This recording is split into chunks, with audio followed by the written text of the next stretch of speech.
A graça e a paz de Cristo. Como é bom, mais uma vez, estarmos reunidos como igreja, como servos do Senhor. Nesta oportunidade, gostaria de convidar os irmãos, a amada Igreja de Deus, para abrir a palavra de Deus no livro de Mateus, capítulo 7. Mateus, capítulo 7. Nós faremos a leitura do versículo 15 até o versículo 24. Mas o texto que nós meditaremos será do versículo 21 até o 24. Vamos ler do versículo 15 para que haja uma melhor compreensão do texto. Mateus capítulo 7. Mateus capítulo 7, versículo 15 até o versículo 24. Todos encontraram? Leiamos. Diz assim a palavra de Deus: acautelai-vos dos falsos profetas, que se vos apresentam disfarçados em ovelhas, mas por dentro são lobos roubadores. Pelos seus frutos os conhecereis. Colhe-se porventura uvas dos espinheiros, ou figos dos abrolhos? Assim, toda árvore boa produz bons frutos, porém a árvore má produz frutos maus. Não pode a árvore boa produzir frutos maus, nem a árvore má produzir frutos bons. Toda árvore que não produz bom fruto é cortada e lançada no fogo. Assim, pois, pelos seus frutos os conhecereis. O texto que nós meditaremos começará a partir daí, versículo 21. Nem todo o que me diz Senhor, Senhor entrará no reino dos céus, mas aquele que faz a vontade de meu Pai que está no céu. Muitos naqueles dias hão de dizer-me: Senhor, Senhor, porventura não temos nós profetizado em teu nome, e em teu nome não expulsamos demônios, e em teu nome não fizemos muitos milagres? Então lhes direi explicitamente: nunca vos conheci. Apartai-vos de mim, os que praticais a iniquidade. Todo aquele, pois, que ouve as minhas palavras e as pratica, será comparado ao homem prudente que edificou a sua casa sobre a rocha. Amém. Até aí, irmãos. Só para via de introdução, esse capítulo 7 do livro de Mateus é o último capítulo que retrata o Sermão do Monte. Ele começa no capítulo 5 e decorre pelo capítulo 6 e tem a finalização no capítulo 7 de Mateus. Muito conhecido esse sermão de Jesus, em que ele ensinou os seus discípulos, ensinou uma numerosa multidão. E hoje nós vamos refletir um pouco sobre esse texto, mais especificamente Mateus capítulo 7, versículo 21 a 24. Essa noite eu resolvi pôr um tema nesse sermão, e o tema é uma pergunta. O tema é assim: religião de palavras ou fé que obedece? Nós vamos trabalhar com esse tema esta noite. Religião de palavras ou fé que obedece? Eu vou fazer uma releitura do texto, só que na Bíblia, na linguagem NVI, né? Nem todo o que me diz Senhor entrará no reino dos céus, mas aquele que faz a vontade de meu Pai que está nos céus. Muitos naquele dia me dirão: Senhor, Senhor, não profetizamos em teu nome? Não expulsamos demônio em teu nome? Não fizemos muitos milagres em teu nome? Então lhes declararei claramente: eu nunca vos conheci. Afastai-vos de mim, vós que praticais a iniquidade. Portanto, todo aquele que ouve as minhas palavras e as põe em prática será comparado a um homem prudente que edificou a sua casa sobre a rocha. A nível ainda de introdução, irmãos, esses versículos são o alerta final e a conclusão de todo o Sermão do Monte, o ensino mais completo de Jesus sobre como viver o reino de Deus aqui nessa terra.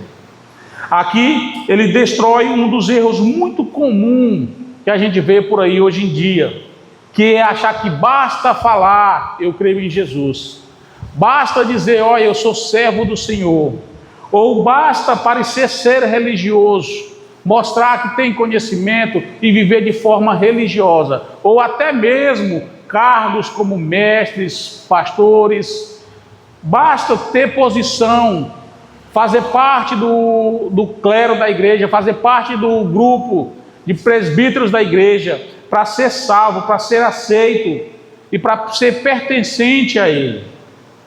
Ele nos mostra a diferença Ele mostra para nós a diferença que há, né, entre aquele que vive a palavra de Deus, que tem a palavra de Deus, e aquele que apenas fala. Hoje vamos analisar 3 verdades muito importantes nesse texto.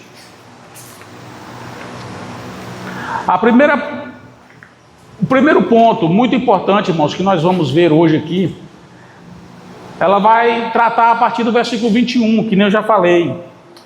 Diz assim: nem todo que me diz Senhor, Senhor, entrará no reino do céu, mas aquele que faz a vontade do meu Pai. Jesus começa com uma frase chocante, né? Nem todo que me diz Senhor, Senhor, entrará no reino do céu. Lembre-se que nós fizemos a leitura a partir do versículo 15. O versículo 15 começa a falar para que a igreja possa se acautelar, se prevenir dos falsos profetas, dos falsos mestres. Eles parecem ovelhas, eles falam como ovelhas, eles se vestem em pele de ovelha, parecem servos verdadeiros, mas por dentro são lobos devoradores. Lembre-se disso. Então ele começa a dizer, nem todos aqueles que dizem Senhor entrará no reino do céu. Nem todos, mas aquele que faz a vontade do meu Pai, que está no céu. Jesus começa com uma frase. Na época, chamar alguém de Senhor era reconhecer a autoridade, poder e domínio.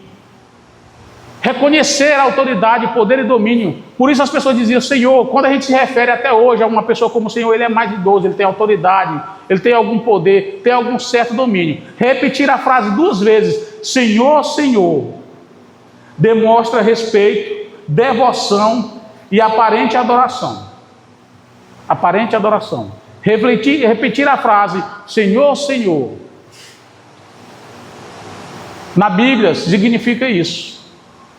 Ter o Senhor como nosso Senhor significa uma excelência de Senhor. Não é um Senhor comum, mas é um Senhor em nível de adoração, né? Repetir essa frase dá ênfase de uma pessoa que é muito religioso. Por isso ele vai dizer, nem todos que me dizem Senhor, Senhor, né, entrará no reino do céu. Essa frase, ela diz respeito à devoção, ela aparenta uma verdadeira adoração, mas tem gente que pensa assim, se eu apenas chamar Jesus de Senhor, se eu apenas levantar a mão e fazer uma confissão de fé, se eu apenas participar dos trabalhos da igreja, então eu serei aceito, então eu sou um salvo, então eu sou um dos filhos de Deus. E Jesus vai dizer não, não é apenas isso, irmãos. Não se trata apenas disso. Palavras não salvam. Títulos não garantem entrada. Aparência religiosa não vale nada diante de Deus. Palavras não valem nada se não vier acompanhada de uma vida santa, de uma forma digna de Jesus. Então ele vai dizer não, palavras não valem. Títulos não garantem nada. Não é porque você é pastor que você está salvo. Não é porque você é um presbítero que você está salvo. Não é porque você é presidente ou é um papa. Não é, títulos não te garantem salvação. Não te garante. O critério divino não é o que dizemos, mas é o que vivemos e praticamos. O critério de Jesus para avaliar a vida de um crente, não é sobre o que ele diz, não é como ele diz, mas é se ele vive o que ouve, se ele vive o que a palavra de Deus ensina. Então o critério de Jesus é muito alto, irmãos. A palavra vai dizer: não adulterarás. E muitas pessoas vivem se gabando porque não adultera. E Jesus tem um critério tão alto, que ele diz: olha, para Deus, o simples fato de você olhar com desejo no coração, para Deus você já adulterou. Os padrões de Deus são muito elevados, irmãos. Não basta apenas mencionar que é um servo de Deus, não basta apenas dizer que não falta nenhum culto, ou até se gloriar por isso, e assim pensar que ao chegar aquele dia, não ouvirá da boca de Deus: eu não te conheço.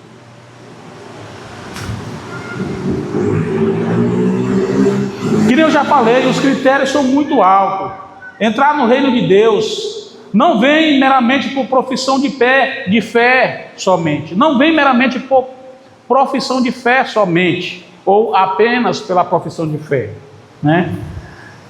Mas de fazer a vontade de meu Pai. Qual é a vontade de Deus?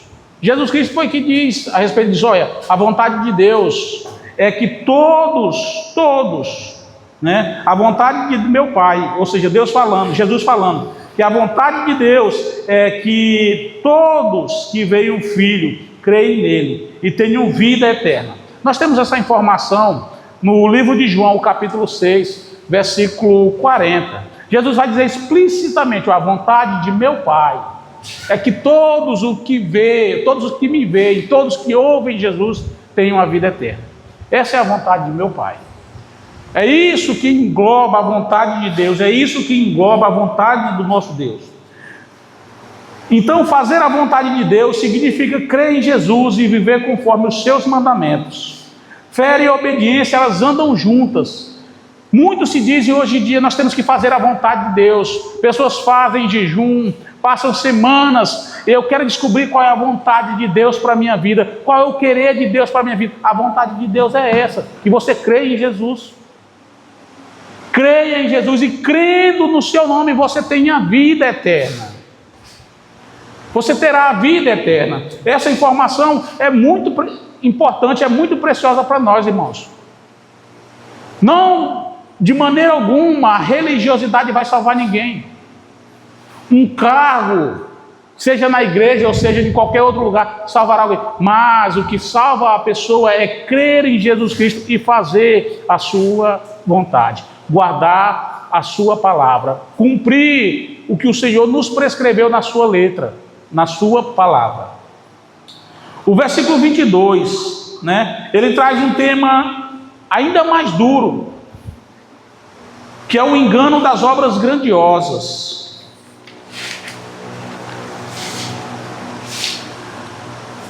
Muitos naqueles dias me dirão: Senhor, não profetizamos, expulsamos demônios e fizemos milagres em teu nome?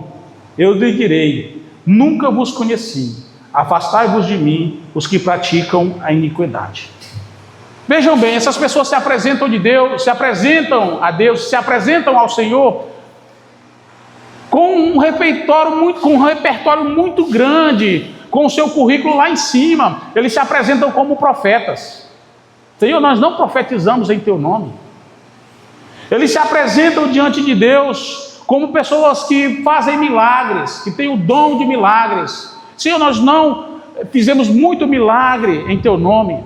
Eles se apresentam diante de Deus como pessoas que têm o dom de expulsar demônios. Nós já expulsamos demônios em teu nome. Vejam bem, irmãos, aqui não são pessoas que viviam apenas de falar. Eles tinham de fato algumas coisas para apresentar. Senhor, em teu nome nós profetizamos, ensinamos. Em teu nome, Senhor, nós expulsamos demônios, fizemos milagres, muitos milagres. E Jesus vai dizer: apartai-vos de mim, os que praticam a iniquidade. Lembre sempre do versículo 15, irmãos. Ele está falando que há falsos mestres. Hoje em dia, o que a gente vê por aí são pessoas que marcam o dia, marcam o local e o horário em que Deus vai agir. em que Deus vai abençoar alguém, em que Deus servirá de mordomo e cumprirá todas as ordens do mensageiro daquela noite. Nós temos visto por aí muitos falsos profetas, irmãos, ensinando, pregando falsas doutrinas. E nós temos visto por aí também, irmãos, muitos milagres acontecendo. Como explicar isso? A Bíblia diz que aqui essas pessoas também operaram milagres. Como explicar isso? A palavra de Deus vai dizer que todo aquele que pede em nome de Jesus recebe. E se não receber é porque pede mal. Mas pedindo bem e pedindo em nome de Jesus, há uma grande probabilidade de ser ouvido, de ser atendido. E há também outra coisa que aqui a gente deve sempre levar em consideração: a fé de quem recebe. Nunca subestime a fé de uma pessoa que está aflita, precisando de um milagre, precisando ser abençoada por Deus. Nunca subestime a fé de uma pessoa dessa. Alguém pode dizer, Deus te abençoe em nome de Jesus, e ele dizer, recebo em nome de Jesus. E ter uma fé tão grande para que o nome de Jesus possa operar sim um milagre em sua vida. Isso não faz também com que a pessoa que fez essa oração se torne um santo, se torne uma pessoa eleita de Deus. Não, mas foi apenas um instrumento que Deus usou. Foi apenas um instrumento. Essas pessoas, nós não devemos colocar a nossa fé, a nossa esperança nessas pessoas. Um exemplo disso é que as igrejas estão por aí abertas para pregar a palavra de Deus e não vem ninguém. Mas quando anuncia-se num carro de som que vem um pregador itinerante, não sei de onde, da família não sei de quem, que tem um nível de conhecimento lá, a igreja lota. A igreja lota, não porque tem fé em Deus, porque crê em Deus, porque crê no seu Filho Jesus, mas porque esse pastor tem uma palavra de poder, tem uma palavra que a igreja fica alvoroçada, ele consegue arrancar os sentimentos de emoções das pessoas, e as pessoas se comovem com isso. E depositam a sua esperança no ser humano, na pessoa do pastor, na pessoa de quem quer que seja. E eles dizem, eu quero fazer a vontade de Deus. Eu estou pedindo para que Deus me abra os olhos, para que eu possa entender qual é a vontade de Deus para a minha vida. E a palavra é bem clara, a vontade de Deus é que vocês creiam em Jesus Cristo como sendo o seu único e suficiente Salvador. É que vocês depositem em Jesus toda a sua esperança e não em nenhum ser humano. Lembre-se disso. Jesus vai dizer a essas pessoas, nunca vos conheci. Conhecer na Bíblia significa ter relação íntima, significa ter uma aliança, significa comunhão.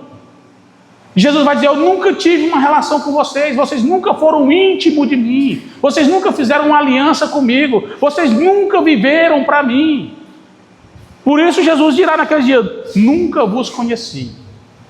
Por quê? Porque eles usam a palavra de Deus para fazer o que eles querem. Ele usa a palavra de Deus para se beneficiar, mas não tinha no coração e nem tinha o coração entregue a ele. Eles tinham a palavra, eles usavam a palavra de Deus, mas eles mesmos não eram de Deus, não pertenciam a ele. Por isso Jesus vai dizer, nunca vos conheci. E ele ainda vai dizer outra frase ainda muito forte.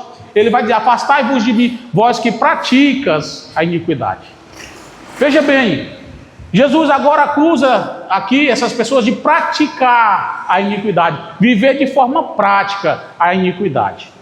E nós sabemos que viver de forma prática a iniquidade é uma forma contrária à santidade. Nós sabemos que a busca do verdadeiro servo de Deus é grande, a luta é grande, é uma busca constante pela santidade. E o verdadeiro servo do Senhor não vai viver na prática da iniquidade. Embora ele possa cometer iniquidade, mas não vive nessa prática. Não há uma alegria, não é isso que condiz com o servo de Deus. O que condiz com o servo de Deus é a busca da santidade, viver em santidade. Então Jesus vai dizer para ele, vocês que praticam a iniquidade, apartai-vos de mim, eu não vos conheço. O que significa viver na iniquidade aqui? O que significa vocês que praticam a iniquidade? O que Jesus quis dizer com isso? Ele quis dizer que por fora eles parecem santos. Esses falsos mestres por fora, eles parecem santos, parecem pessoas de bem, mas por dentro vive sem se submeter à vontade de Deus. Tinham atividades religiosas, tinham atividades, eles viviam de forma religiosa, mas não se santificavam, não tinham santidade, não tinham amor, não tinham obediência, não tinham a verdadeira fé, tinha religiosidade. Irmãos, como há no meio cristão hoje, como há no meio evangélico hoje, muitas pessoas que são meramente religiosas. Não são poucas as pessoas que são meramente religiosas, legalistas, acham que vai entrar no reino do céu porque guardam o sábado, acha que vai entrar no reino do céu porque se casou uma única vez e nunca se separou, acha que vai entrar no reino do céu porque nasceu na igreja. Irmãos, tudo isso é bom, mas não é isso que garante. O que garante é que você reconheça Jesus como sendo o seu único, suficiente Salvador e deposite nele toda a sua esperança, toda a sua confiança, toda a sua convicção, e que não haja nenhuma sombra de dúvida que ele um dia retornará e levará consigo os seus. Então, irmãos, ele vai dizer isso: vocês que praticam a iniquidade, vocês parecem ser bonitos, é o que ele diz lá no início do texto, eles parecem ovelhas, eles têm pele de ovelhas, mas quando eles derem os seus frutos, vocês vão conhecer, porque uma árvore boa não pode de maneira alguma produzir um fruto mau. Quando chegar a época de frutificar, e todos um dia vão frutificar, todos mostrarão o resultado da sua vida, e a gente vai ver pessoas que deveriam amar, mas espalham a discórdia, pessoas que pregam sobre o perdão, mas que dizem: eu nunca vou te perdoar, pessoas que ensinam o amor, mas que nunca amaram ao próximo. Essas pessoas, eles parecem crentes, são semelhantes, às vezes eles mudam o seu modo de se vestir, a sua aparência, eles mudam, mas eles não mudam o seu interior, eles não chegam o seu coração para Cristo, não reconhecem Jesus como sendo o seu único e suficiente Salvador. E o que tirar de lição, irmão, dessas duas frases que Jesus falou aqui? Nunca vos conheci, vocês que praticam iniquidade. Nós temos que tirar algumas lições aqui, irmãos. Dons e talentos, cargos, obras e milagres não prova que somos salvos. Dons e talentos. Dons e talentos também não é, irmão, a prova que nós somos salvos. Tem pessoas que cantam bem, maravilhosa bem, afinadíssimo. A gente sente até uma paz quando essas pessoas estão cantando, porque elas têm uma voz maravilhosa, um dom de cantar. Mas todos são salvos? Todos temem a Deus? Todos entregaram a sua vida a Jesus? Não. Cargos. Não se deixem enganar por cargos. Quantas pessoas que eu já vi defendendo coisas que a Bíblia não defende, e quando a gente vai comentar, diz: ah, mas o meu pastor disse que é assim. Foi o meu pastor quem falou. Sim, eu não quero saber o que teu pastor falou, eu quero saber o que Jesus está falando em relação a isso. Entre o teu pastor e Jesus, eu prefiro Jesus. Entre o que te ensinou o teu pastor e o que me ensinou Jesus, eu prefiro Jesus. Então, irmãos, aqui eu não estou querendo falar mal, não é isso. Eu estou querendo falar de pessoas que distorcem a palavra de Deus, e de pessoas que vivem com essa palavra distorcida e brigam com unhas e dentes e não abrem os olhos para enxergar. Não abrem os olhos para enxergar o que a palavra de Deus fala claramente, que a vontade de Deus é que você faça tudo o que Jesus mandou, tudo que Jesus ensinou, tudo que Jesus revelou a nós através da sua palavra. Então, isso nos serve de exemplo, irmãos. Dons e talentos, cargos, até as nossas obras, como aquelas obras que foram citadas mais atrás, como operadores de milagres, ou até mesmo dar esmolas, e essas obras, irmãos, não provam. Isso não é uma segurança de que nós somos salvos. É, sim, uma parte importante de coisas que fazem parte da vida de um salvo. Um salvo, ele é muito grato a Deus. Ele tem prazer em ajudar as pessoas. Ele tem prazer em ensinar a palavra de Deus, mas sempre conforme as Escrituras. O segundo ponto, irmãos, que nós vamos meditar um pouco, ele vai falar um pouco mais a respeito do versículo 24, né? O segredo da segurança. O que significa, irmãos, o segredo da segurança? O que é ter uma verdadeira segurança?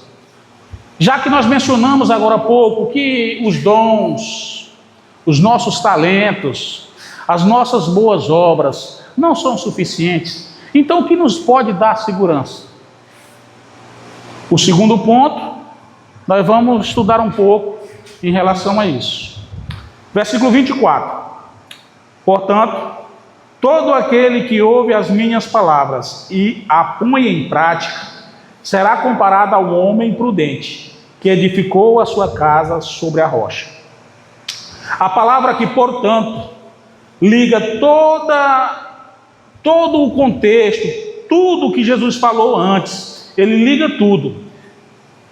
Ele vai falar aqui dos falsos profetas, vai falar do amor. Então essa palavra aqui, portanto, é um verbo que liga, é uma palavra de ligação. Ele vai ligar tudo o que Jesus disse antes. E Jesus conclui: já que palavras não bastam, já que obras sem relação com Deus não valem, eis o que importa: ouvir a palavra e praticá-la.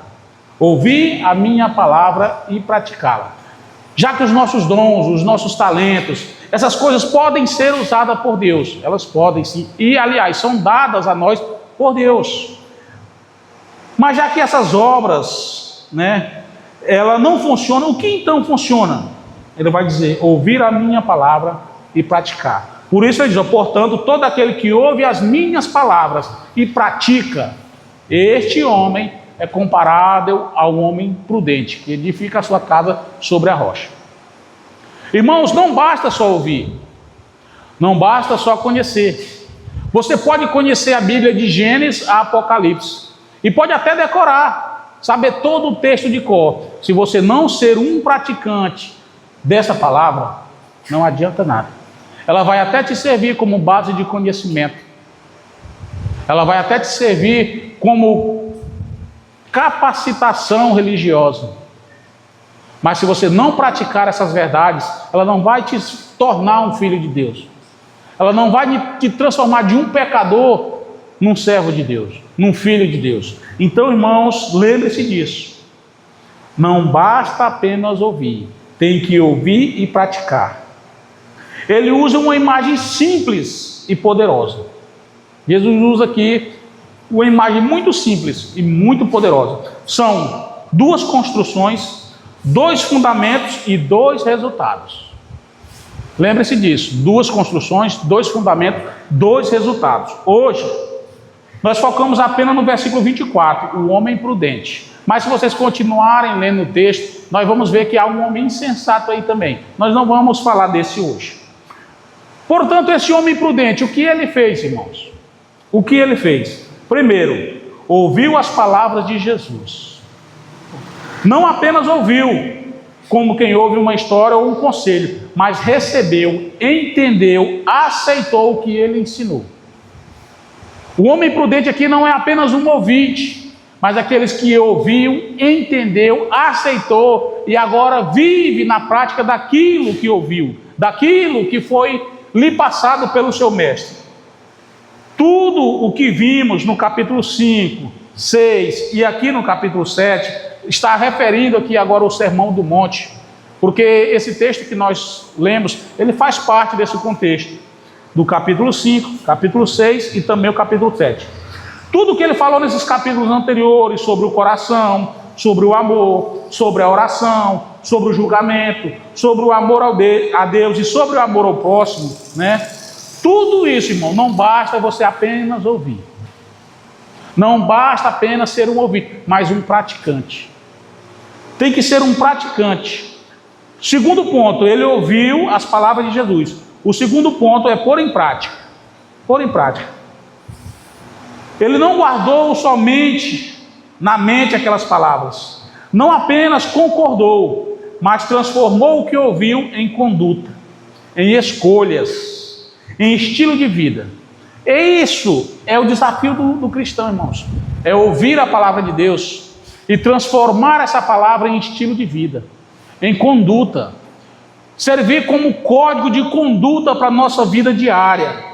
Então, ouvir a palavra de Deus, mas a prática da palavra de Deus é igual sabedoria verdadeira. Sabedoria verdadeira. E a pessoa que tem essa sabedoria verdadeira, irmãos, sobre o que ele constrói? Que fundamento ele vai usar para construir a sua vida? Qual é a rocha que ele vai usar como alicerce para a sua vida? Esse homem prudente, irmãos, a rocha que ele escolhe para edificar a sua casa é Jesus Cristo, é a sua palavra. Essa palavra de Jesus é firme, é sólida, não se move, não cai, não se destrói.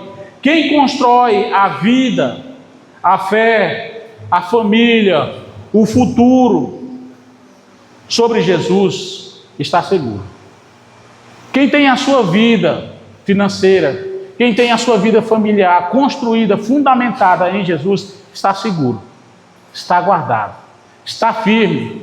O texto vai lá dizer que pode cair tempestade, pode os rios transbordarem, pode o vento soprar com muita força e essa casa, essa construção não vai cair, porque ela está fundamentada na rocha. Assim também é a nossa vida, irmãos. Se nós fundamentarmos a nossa vida em Jesus, se nós fundamentarmos os ensinos dos nossos filhos, a nossa maneira de viver, a nossa conduta na nossa família, em Cristo Jesus, se Ele for a rocha que estrutura todo o alicerce da nossa família, a nossa família subsistirá. A nossa vida subsistirá. E a Bíblia vai dizer que quem tem a fé em Jesus, ele subsistirá até o dia do juízo. A Bíblia diz que quem crê em Cristo jamais será julgado. Jamais será julgado. E quem não creu já está julgado. Já está. Então, crer em Jesus, que significa ter a vida firmada em Jesus, ele vai resistir, irmãos, até o dia do juízo. Até o dia do juízo. Problemas financeiros, problemas de saúde, tudo isso vem na nossa vida. Quem aqui não enfrenta problemas? Quem aqui não passa por dificuldade? Não é sobre isso, irmão, é sobre crer em Deus. É sobre, mesmo no meio da dificuldade, mesmo no meio da tribulação, confiarmos em Deus, esperarmos em Cristo, crer que Deus tem o melhor para cada um de nós. É sobre isso, irmãos. O Evangelho é sobre crer, é sobre confiar, é sobre esperar em Deus.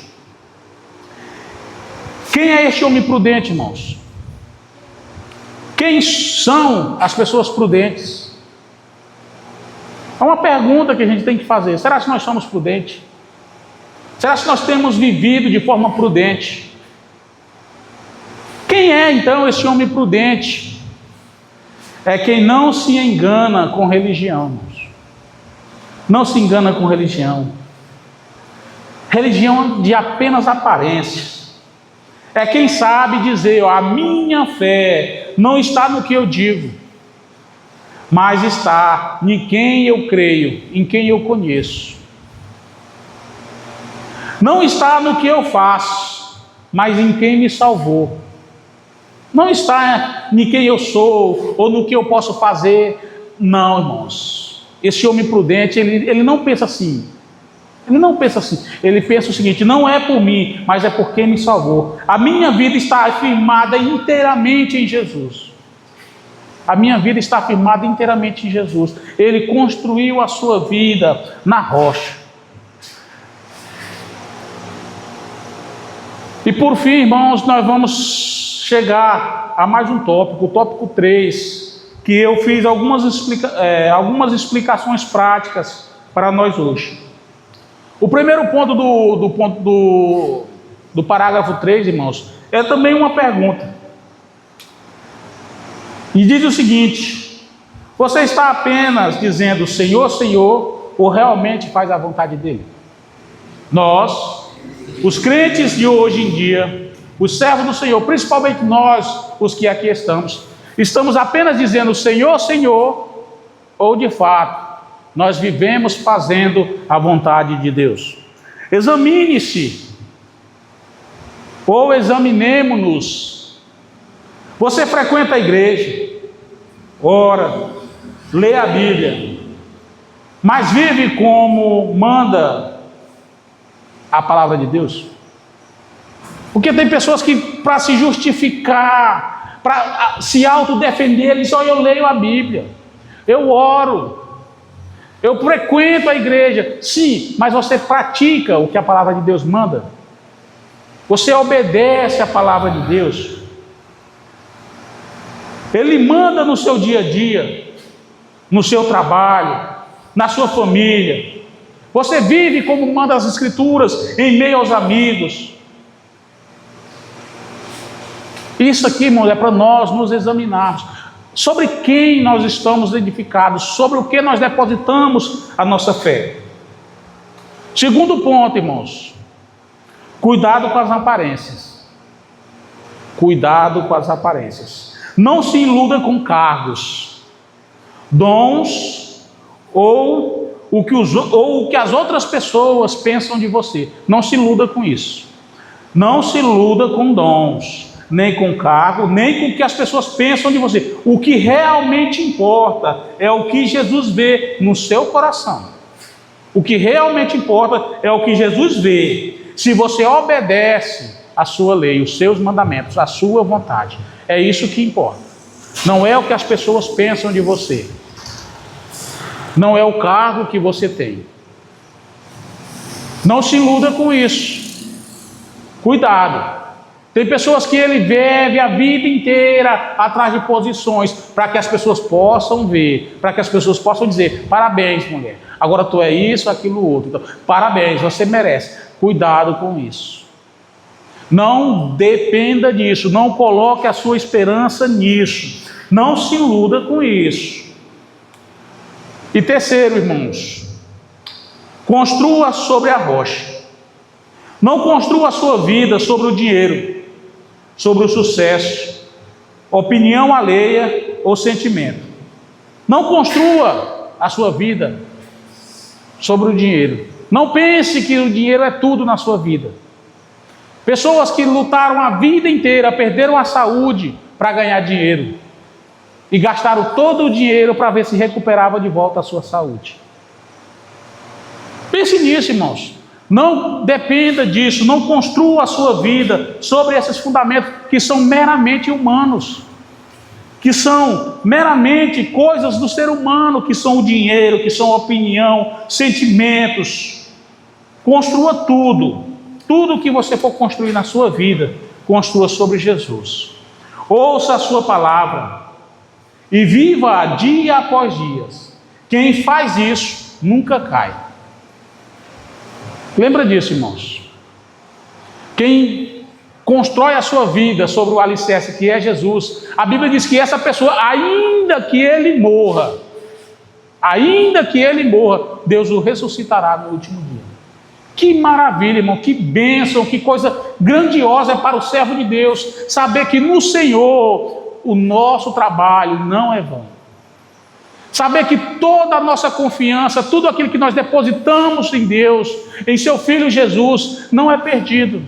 Porque a Bíblia diz que todos os males desse mundo podem vir sobre mim, e ainda que eu morra, Ele me ressuscitará no último dia. Que maravilha, irmãos.